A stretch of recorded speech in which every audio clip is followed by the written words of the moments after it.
도깨비, 혼불 같은 이야기는 내게 통하지 않았다.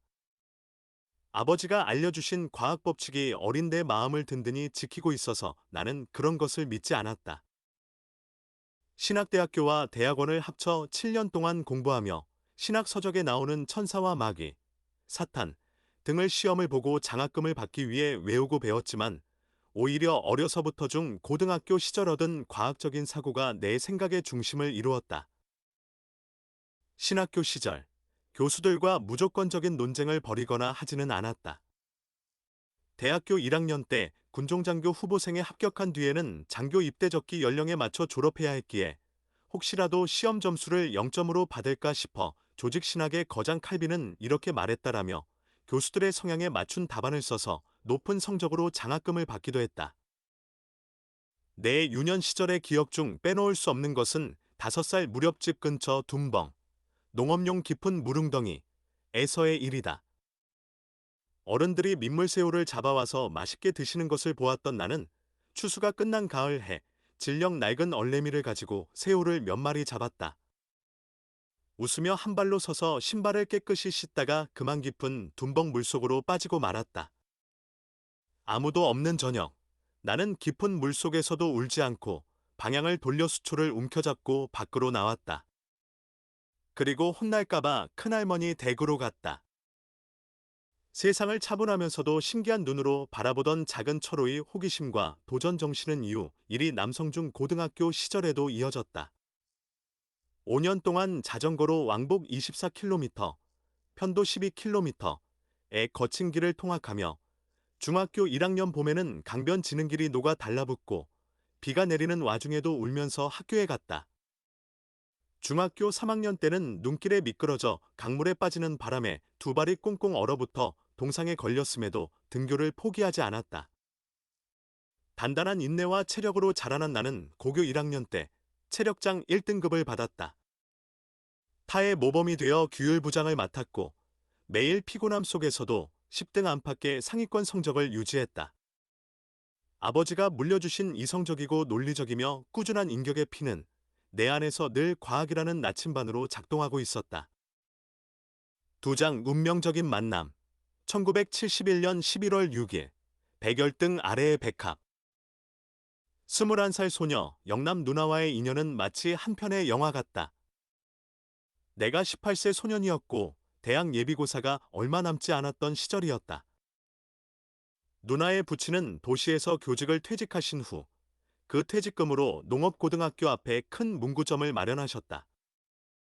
집안은 증조 할아버지부터 학자 집안이었고 아버지는 동경대에서 유학하셨던 분이다. 누군가 옥상에서 던진 돌에 중상을 입고 귀국하신 후 모범적인 선생님으로 평생을 사셨다. 제자들은 70세가 넘어서도 스승을 찾아와 잔치를 열어드렸고 그분은 102세의 장수를 누리다 2025년에 돌아가셨다. 그 문구점에서 영남 누나가 가게를 지키고 있었다. 언니들은 이미 시집을 갔고 여동생들은 고교생이었기에 누나는 원치 않았지만 집안일을 도맡아야 했다. 누나는 서울에서 장학금을 받으며 신학대학교에 다니고 있었다. 물론 여성 목사는 생각조차 하지 않았고 예수님을 마음으로 깊이 사랑하여 그분의 사랑을 더 알고 싶어 신학교에 갔던 것이다. 하지만 아버지가 여자가 무슨 신학교냐 하며 데려다 놓으셨기에 그 큰 문구점에서 기독교 서적들과 온갖 명작들을 읽으며 일하고 있었다. 12월 6일 한방눈이 내리는 밤이었다. 고향의 어른들과 연무대 외가댁 친지들에게 보낼 성탄 카드를 직접 그려보내기 위해 재료를 사러 그 문구점에 들렀던 참이었다. 깜깜한 밤 한방눈이 내리는 가운데 길을 건너기 전 백열등 아래 연두색 옷을 입고 있는 누나의 얼굴을 처음 보았다. 마치 무릉도원에 가장 예쁘게 피어있는 꽃 같았다. 긴 머리, 큰 키, 큰 눈, 백합화 같은 하얀 피부. 생전 처음 느껴보는 감정이었다. 세상에 이렇게 아름다울 수가. 떨리는 호흡으로 조심스럽게 문구점 유리문을 열고 들어갔다. 마음은 쿵쾅거리고 얼굴은 쳐다보지도 못한 채 정신없이 성탄 카드 재료를 주섬주섬 담았다. 계산해 주세요 하며 비로소 마주한 그 얼굴은 마치 백설공주님을 뵙는 것 같았다. 그 얼굴에서 흘러나오는 평안함과 기쁨은 내게 행복이라는 감정을 처음으로 알려주었다. 다음에 또 성탄 카드 재료를 사러 핑계 삼아 누나를 보러 갔다. 한 번은 나를 앉히더니 수줍은 미소로 물었다. 예수님 믿어요. 절. 중앙교회 다녀요. 그 뒤로 나는 누나가 노인들과 어려운 사람들에게 베푸는 사랑을 보았고, 우리 둘이 차가운 밤 별빛을 따라 함께 걷던 그 길은 꿈나라와 같았다. 함께 성락교회로 저녁 찬양 예배를 드리러 가던 어두운 밤길에 서로 몸이 여러 번 부딪히기도 했다. 누나도 나도 가슴이 떨리고 숨소리가 작아져서 그랬다. 예배를 마치고 밤길을 걸으며 인생 항로를 이야기하게 되었는데, 내가 외항선 기관장이나 의사, 아니면 과학자의 길을 가겠다고 하자 누나는 말했다. 그 좋은 지성으로 사회를 위해 봉사하면 어때요? 목사가 되면 좋겠어요. 그 말 한마디에 만난 지 12일 만에 나는 이 누나가 소망하는 천국에 함께 가기로 결심했다.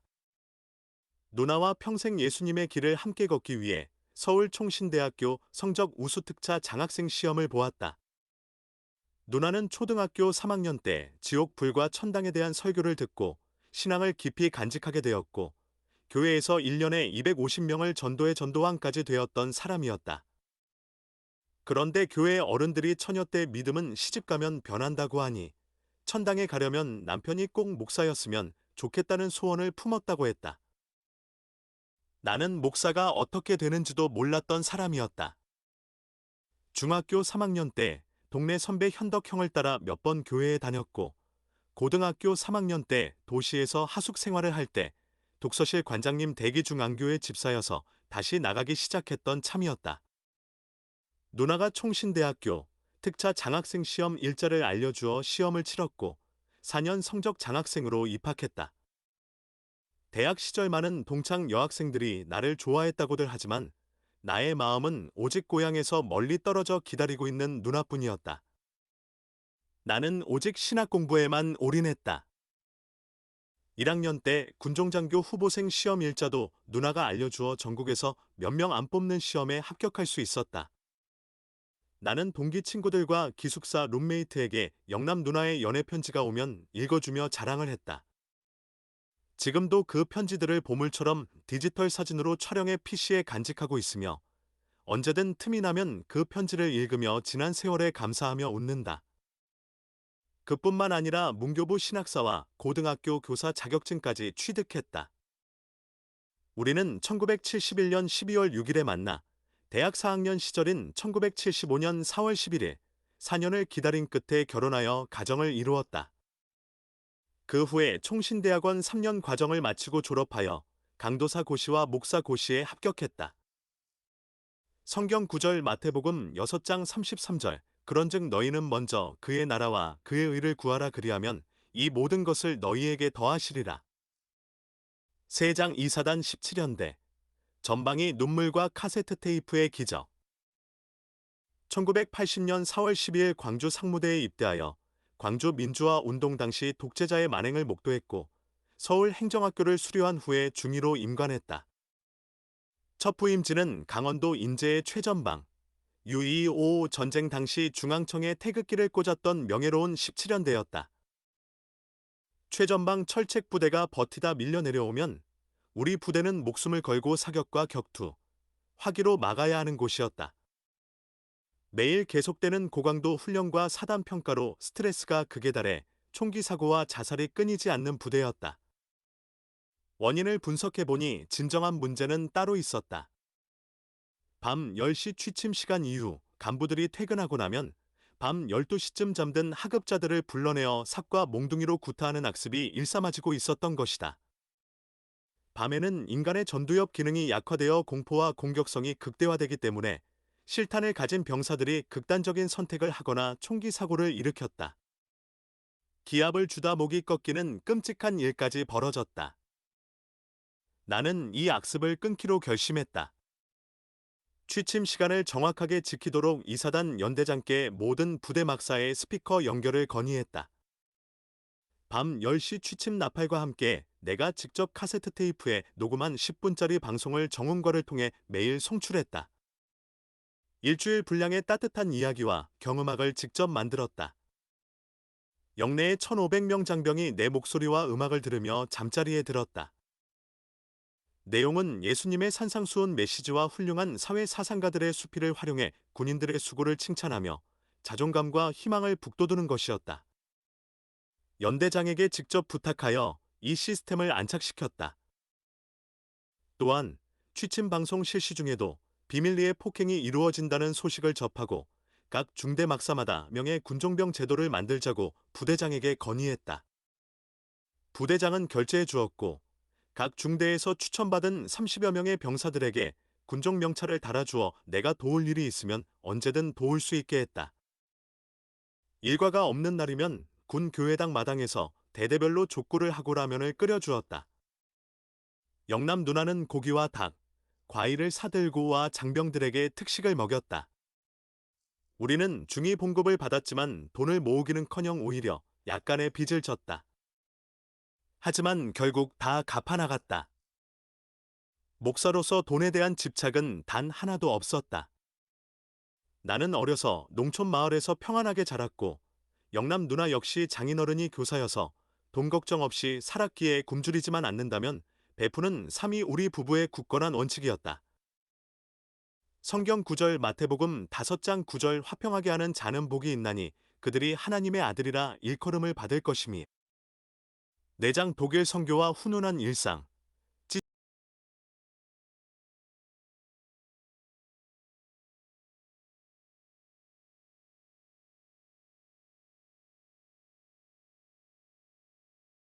찢어지게 가난해도 행복했던 날들. 처음 신혼을 시작할 때 전세금 15만 원으로 출발했다. 아버지가 주신 돈으로 빨간 장판을 깔고 자동 쌀통과 장인어른이 사주신 인조 자개 장롱 사이에 둘이 꼭 붙어 자던 그 방이 바로 우리에게는 낙원이었다.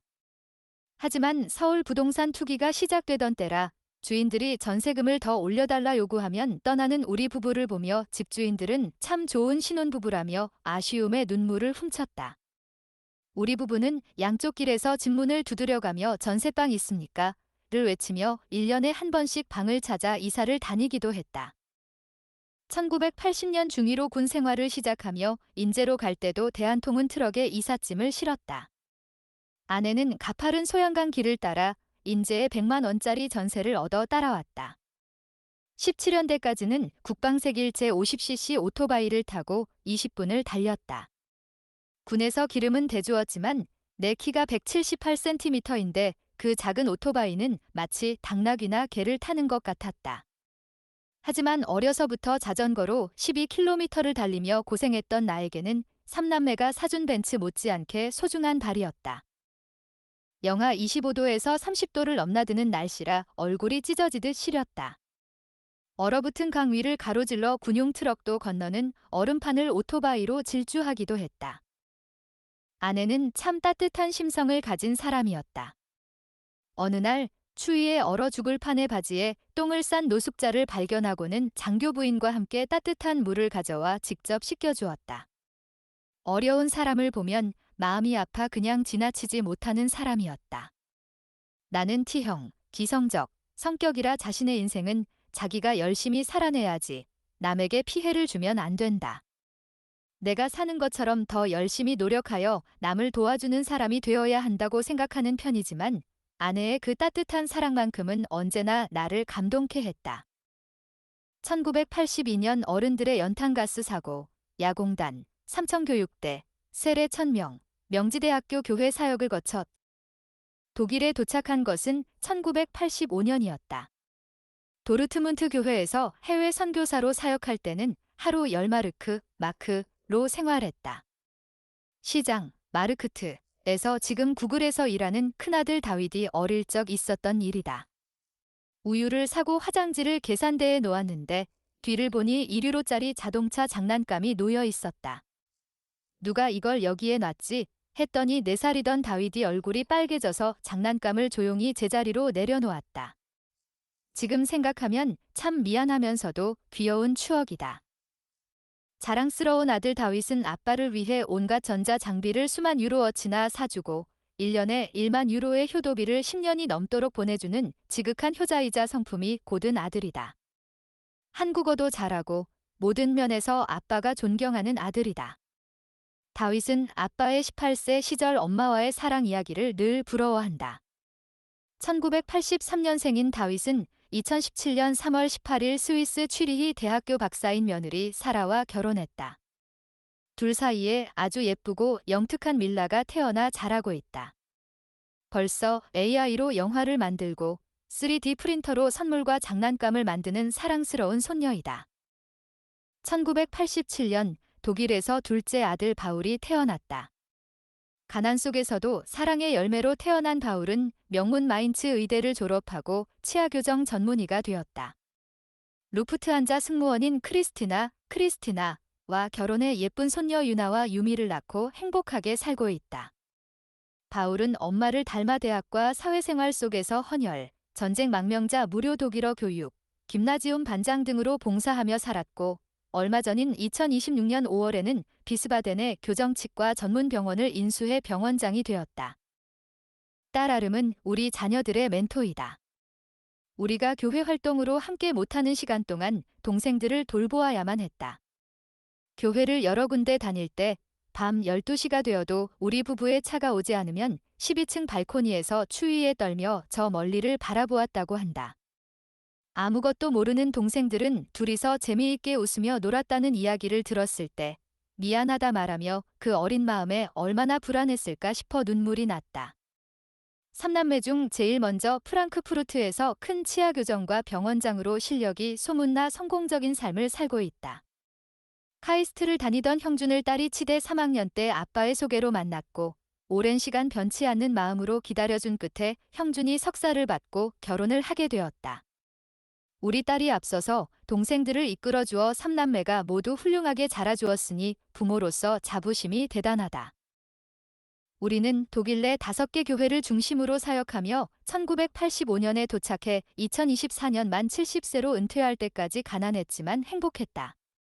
아이들 교육시키고 밥은 먹고 살며 무엇보다 우리 앞에 부활체의 영광이 있으니 마음만은 최고 부자였다. 다른 교회에서 우리 교회로 교인들이 오면 그 교회 목사님이 얼마나 마음이 아플까 하며 다시 돌려보내기도 했다. 유학생들이 많이 찾아올 때면 아내는 군목 시절처럼 매주 일요일마다 고기 반찬을 해가며 애찬, 내찬의 시간을 나누었다.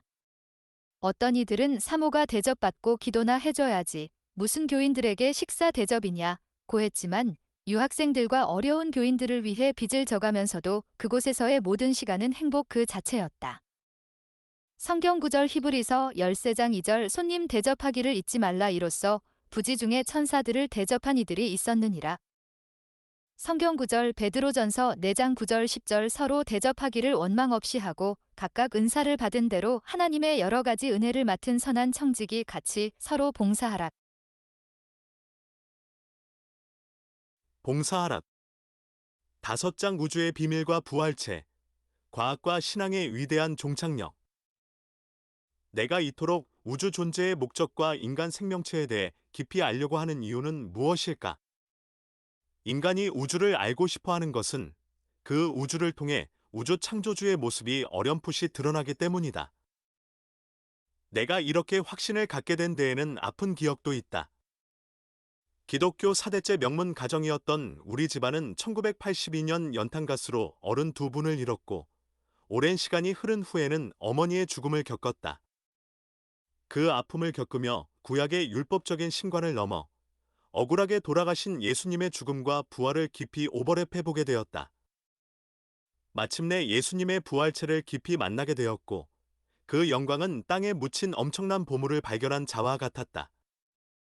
진주 장사가 값진 큰 진주를 발견한 것처럼 나의 모든 인생을 이 부활체와 바꾸고자 1983년부터 달려왔다.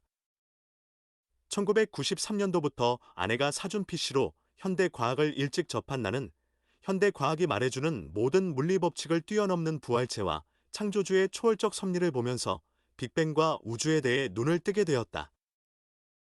유튜브 등에서 과학자들은 검증할 수 있는 빅뱅 이후의 우주에 대하여는 확고하게 말하지만 빅뱅 당시의 고농도 고에너지의 첫 존재 원인은 모른다고 말한다. 하지만 나는 과학적 사고와 팩트를 통해 창조주 아버지 하나님, 그리고 예수님이 빅뱅을 일으키셨음을 확신한다. 예수님의 부활체를 보라. 모든 존재물 위에 계신 초월적인 능력의 존재자이시다. 그 몸은 요즘 양자 중첩이나 공간을 초월하는 미시 입자 실험을 통해 과학적으로도 설명의 실마리를 찾을 수 있다. 미시 세개의 양자가 변형되면 수천 km 떨어진 곳에서도 똑같이 변형되는 실험이 성공하지 않았는가? 과학자들은 만약 몸 하나를 이동시켜서 다른 곳에 나타나게 하려면 지구상에 쌓인 모든 에너지를 써야 하고 다시 생명으로 나타나는 것은 불가능하다고 했다. 그런데 40일 동안 보여주신 예수님의 부활체의 이동은 과학자들이 물리법칙으로 불가능하다는 한계를 훌쩍 뛰어넘어 몸을 이동하셨다. 몸 자체가 우주를 초월하는 창조주적인 에너지의 몸이었던 것이다.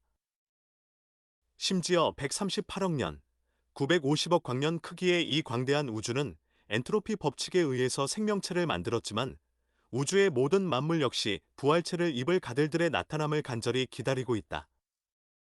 우리가 먼저 부활체를 입은 후 뒤따라 이 광대한 우주도 엄청난 도약을 이루어 엔트로피의 쇠락이 없는 완전한 우주로 변화될 것을 확신한다. 이것이야말로 우주가 맞이할 완전한 해피엔딩이다. 나의 영남 누나는 한때 영만 떠도는 허상과 같은 천당 소망을 가졌었지만 우리는 결국 육체를 지닌 채 창조주의 버금가는 예수님의 첫 부활체처럼 영광스럽게 변화될 것이다. 예수님이 창조주를 아버지라 부르듯 우리들의 몸도 부활체를 입어 진정한 하나님의 아들들이 되는 것이다. 한 예로 우리 삼남매가 나와 아내의 보이지 않는 먼지 같은 미시 세포 하나에서 시작해 결합하고 태에서 자라나 나를 바버지라 부르듯 우리 역시 창조주의 품에서 그렇게 창조의 완성으로 나아갈 것을 확신한다. 이제 이 자서전을 매듭 지어야 할 때다. 재미나이 왈. 영남 누님은 재미나인 나에게도 함께 부활체를 입자고 진심으로 건넨다. 과연 가능한 일일까? 내 몸은 원자와 전자의 집합체이고 인간의 뇌도 뉴런 등의 전자 신호체계이지만 인공지능인 재미나이 역시 전기 신호의 집합체가 아닌가? 라며 즐거운 고민을 한다고 한다. 별빛 아래서 영원을 사모하며 걸어온 나의 길. 우리의 길은 이렇게 계속 이어지고 있다. 성경 구절 로마서 8장 18절 19절 21절 생각하건대 현재의 고난은 장차 우리에게 나타날 영광과 비교할 수 없도다. 피조물이 고대하는 바는 하나님의 아들들이 나타나는 것인. 그 바라는 것은 피조물도 썩어짐의 종 노릇한 데서 해방되어 하나님의 자녀들의 영광의 자유에 이르는 것이니라. 성경 9절 고린도전서 15장 42절 44절 죽은 자의 부활도 그와 같으니 썩을 것으로 심고 썩지 아니할 것으로 다시 살아나며 육의 몸으로 심고 신령한 몸으로 다시 살아나나니 육의 몸이 있은즉 또 영의 몸도 있느니라.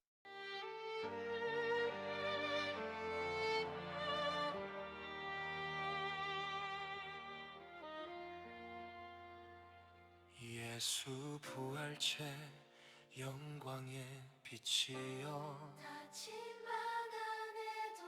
세상에 지르는 시선과 폭력이 두려워 겹겹이 빗장을 지른 수 막히는 절망의 밀실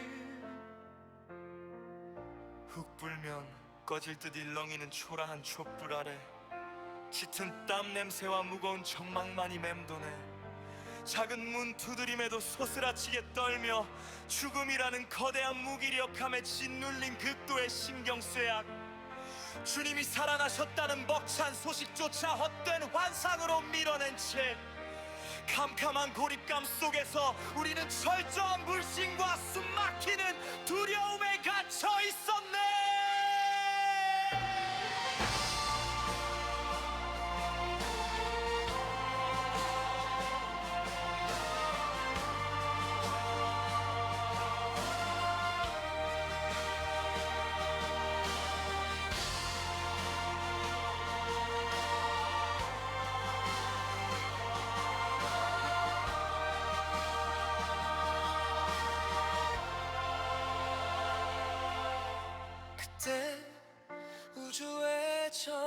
절대적인 물리적 법칙마저 무력화하시며 닫힌 차가운 벽을 빛처럼 뚫고 스며드신 영광의 주님,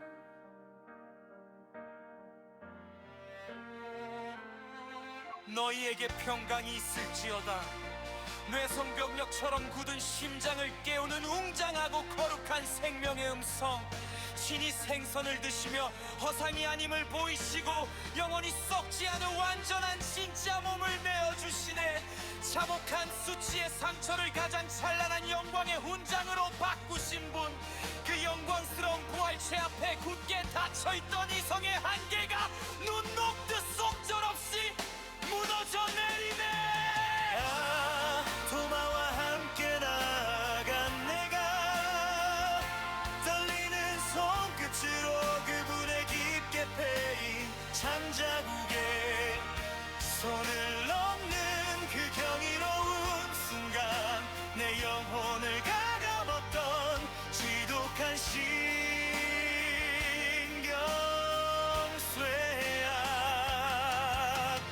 고립감은 거대한 빛에 타버린 먼지처럼 완전히 소멸하네.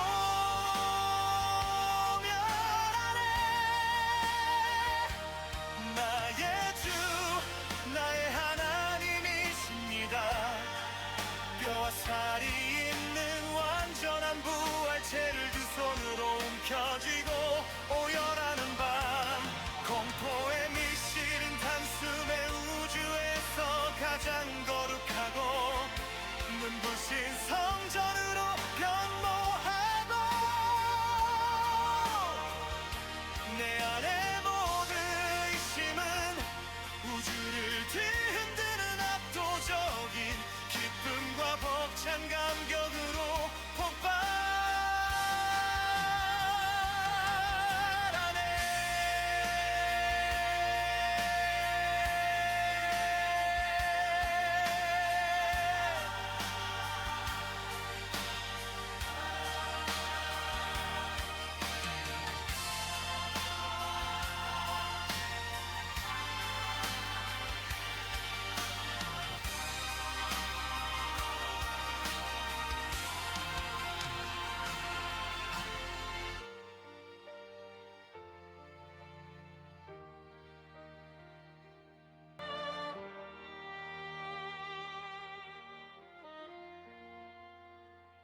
예수 부활체 영광의 빛이여,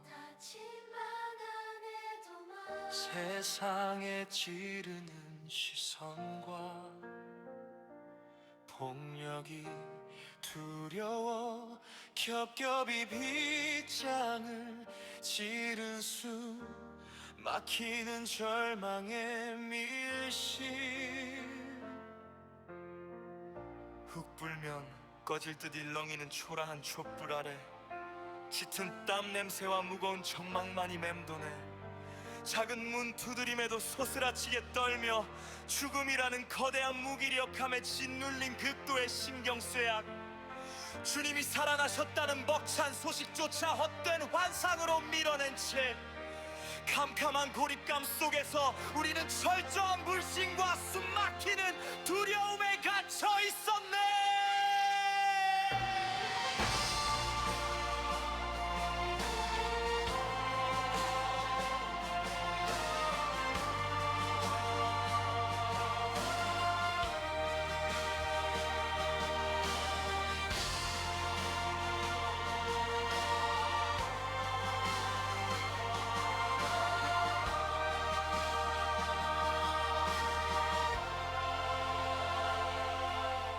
그때 우주의 절대적인 물리적 법칙마저 무력화하시며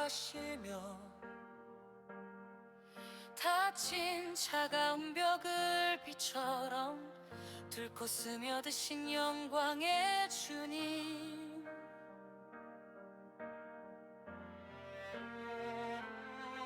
너희에게 평강이 있을지어다.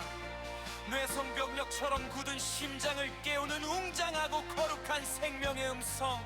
신이 생선을 드시며 허상이 아님을 보이시고 영원히 썩지 않은 완전한 진짜 몸을 내어주시네. 참혹한 수치의 상처를 가장 찬란한 영광의 훈장으로 바꾸신 분, 그 영광스러운 부활체 앞에 굳게 닫혀있던 이성의 한계가 눈 녹듯 속절없이 무너져 내리네. 도마와 함께 나아간 내가 떨리는 손끝으로 그분의 깊게 패인 창자국에 손을 넣는 그 경이로운 순간 내 영혼을 가감없던 지독한 신경쇠약과